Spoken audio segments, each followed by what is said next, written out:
آپ کی آنکھوں سے آنسو جاری ہوتے ہیں. تکلیف آپ کی آنکھوں میں نہیں ہے، تکلیف آپ کے پاؤں کے ناخن میں ہے، لیکن پورا جسم بے قرار ہے. شیعہ سنی کا تضاد ہوتا ہے. کیا سمجھتے ہیں کہ صرف شیعہ اور سنی ہی پریشان ہے؟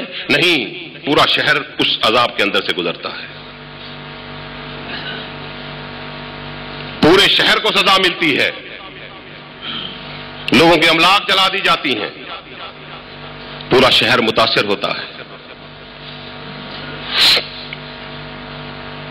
زوال بغداد کے اسباب کبھی پڑھیں اور دیکھیں کہ اس جگہ کیا ہوا. اسی طرح مسلک کی یہی ڈسکشن جو آج ہمارے گلی اور کوچوں میں ہو رہی ہے، یہی ڈسکشن کبھی بغداد کے گلی کوچوں میں ہوا کرتی تھی. اور وہاں ہر عام و خاص کے زبان پر اسی قسم کے تضاد اور یہی فرقہ وارانہ گفتگو رہ گئی تھی. ائمہ سے نکل کر اختلاف جو باعث رحمت تھا، وہ ائمہ سے نکل کر عوام الناس کی سطح پر آ گیا، اور انہوں نے اس اختلاف کو جب ہوا دی تو وہ معاشرے میں پھیل گیا. جب تک ائمہ کے درمیان اختلاف رہتا ہے باعث رحمت رہتا ہے، اور جب وہ اختلاف عوام الناس کی سطح پر آتا ہے تو وہی باعث زحمت بن جاتا ہے. دوستو، ہلاکو خان اور چنگیز خان نے پھر جو کچھ کیا وہاں کسی سے ڈھکا چھپا نہیں. 30 لاکھ مسلمانوں کا قتل عام ہوا.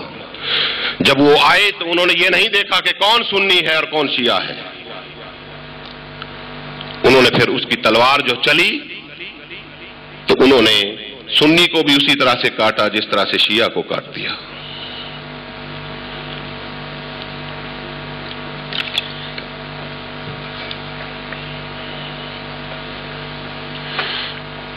یہودی لابی آج بھی کام کر رہی ہے. اس نے جب یہ دیکھا کہ یہ مسلمان جو بھوکا پیاسا جنگلوں میں ڈٹ جاتا ہے، ہمارے فوجی دوڑ جاتے ہیں، یہ دھوپ مشقت گرمی ہر چیز برداشت کرتا ہے، ہمارے فوجی تو نہیں برداشت نہیں کر سکتے. اس کی وجہ کیا ہے؟ اگر مسئلہ توحید کے ساتھ جڑا ہوتا تو توحید کو تو ہم بھی مانتے ہیں، مسلمان بھی مانتے ہیں، ہمارے فوجیوں کو کیا ہو جاتا ہے؟ وجہ کیا ہے؟ بہت غور و خوض کرنے کے بعد وہ اس نتیجے پر پہنچے کہ انہیں اپنے رسول کی محبت مجبور کرتی ہے کہ وہ جنگلوں میں بھوکے اور پیاسے پڑے رہیں.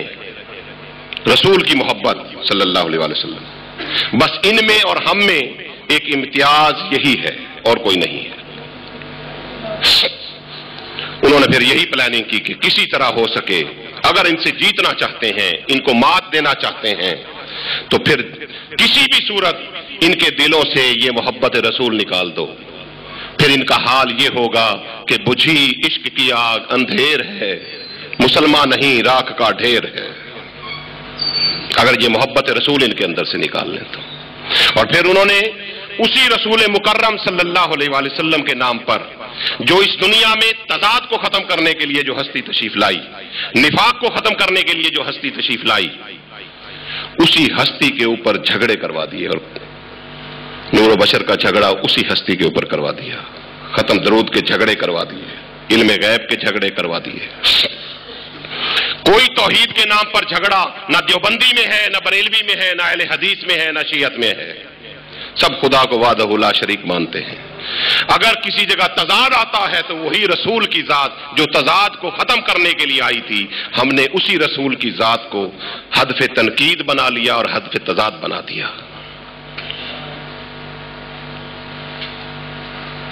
علامہ نے اس کی منظر کشی یوں فرمائی کہ یہ فاقہ کش جو موت سے ڈرتا نہیں ذرا، روح محمد اس کے بدن سے نکال لو اور فکر عرب کو دے کر فرنگی تخیلات اسلام کو حجاز و یمن سے نکال دو. اور آج وہ اس سازش کے اندر کامیاب ہیں. اور ان کے اعلی کار کون بن رہے ہیں؟ ہم بن رہے ہیں جنہیں اپنے مسلکوں سے تو پیار ہے، لیکن उस दीन इस्लाम से प्यार नहीं रहा।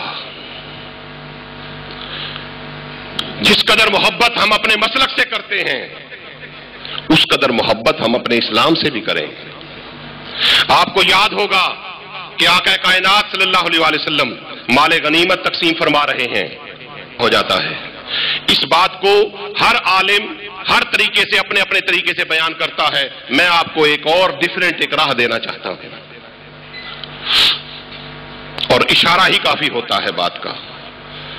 उसने कहा, ए दल या मोहम्मद, ए मोहम्मद सल्लल्लाहु अलैहि वसल्लम, ए मोहम्मद अदल करो। आका कायनात सल्लल्लाहु अलैहि वसल्लम माले गनीमत तकसीम फरमा रहे थे। गुस्ताखाना जुमला उसने निकाला और हुजूर अलैहिस्सलाम की तरफ पीठ करके चल पड़ा। सैयदना उमर फारूक रज़ी अल्लाह तआला अन्हु, हजरत मौला अली रज़ी अल्लाह तआला अन्हु की तलवारें निकल आईं। आका इसकी गर्दन उतारेंगे। आका सल्लल्लाहु अलैहि वसल्लम ने फरमाया, खामोश न करो। बाद में हुजूर अलैहिस्सलाम ने खास जुमला फरमाया कि मुसलमान, अगर तुम इसको कत्ल कर दोगे तो यहूदी और दूसरे लोग जो इस्लाम के दुश्मन है वो ये कहेंगे कि मुसलमान आपस में लड़ पड़े, आपस में कत्ल वगारा शुरू कर दी, लिहाजा ये ना करो। इसकी तरफ आज किसी का ध्यान नहीं। कोई शख्स आके इस हदीस को सुनाता है तो वो उसकी निशानियां बयान करता है। करें, जरूर करनी चाहिए, बताना चाहिए लोगों को कि उसकी खसलतें क्या थी, उसकी निशानी क्या थी। लेकिन दोस्तों, इस तरफ भी ध्यान दें कि हुजूर अलैहिस्सलाम का यह भी कौल था कि इसे कत्ल ना करो, आपस में। इसकी तरफ तो किसी का ध्यान नहीं है। आपस में लड़ मर रहे हैं। शिया सुन्नी को बर्दाश्त नहीं करता, सुन्नी शिया को बर्दाश्त नहीं करता, देवबंदी बर्दाश्त नहीं करता, बरेलवियों को बर्दाश्त नहीं किया जाता। बर्दाश्त का मादा खत्म हो गया हमारे अंदर से।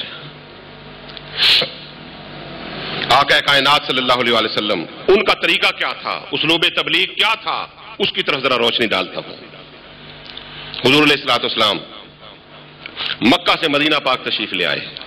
बहुत सारे मज़ाहिब उस जगह आबाद हैं, ये भी हैं, नसारा भी हैं, ईसाई भी हैं, बहुत सारे मज़ाहिब आबाद हैं। हुजूर अलैहिस्सलाम ने अपनी तहरीक का आगाज फरमाया।